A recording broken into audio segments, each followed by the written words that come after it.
Mula ho dito sa bayan ng Sasmuan, nanawagan si Mayor Lina Cabrera sa Department of Public Works and Highways ng patuloy na pakikipag-ugnayan upang mas matukoy kung ano ang mga proyektong kinakailangan dito sa kanilang bayan. Nanawagan si Sasmuan, Pampanga Mayor Lina Cabrera sa Department of Public Works and Highways na isama ang mga lokal na pamahalaan sa pagtukoy at pagpaplano ng mga proyekto. Ayon sa alkalde, tila may kakulangan sa koordinasyon ng ahensya kung kaya't hindi umano tumutugma ang mga proyekto sa mas kinakailangan ng pamayanan. Dapat nakikipag-ugnayan muna ang lahat ng agencies ng gobyerno. Opo. Hindi lang naman yung DPWH. Kasi kami ang mas nakakaalam, kaming mga LGUs, kung ano yung maganda para sa mga bawat barangay namin. Kaya dapat lang talaga naman na dumaan muna sa amin para tanungin kami at i-inform kami kung ano yung mga project na nararapat sa bawat bayan. Sa ngayon, nais daw ng lokal na pamahalaan na magkaroon ng isang pampublikong pamilihan at cold storage para sa mga seafoods o pagkaing dagat na sagana sa kanilang bayan. Ito raw ay prioridad ng LGU upang makatulong sa hanap buhay ng mga residente at may taguyod ang pangunahing industriya ng pangingisda sa bayan ng Sasmuan. Sa ngayon, tungkol sa fisheries,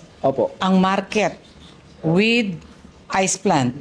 Kasi bukod tanging ang Sasmuan lamang ang walang palengke. Talipapa meron. At nakikisilong lang kami doon sa tabi ng simbahan. Nanggagaling sa amin yung mga isda. Marami kaming mga fish pan. Meron kaming kailugan na papuntang Pampanga Bay. Pero wala kaming market.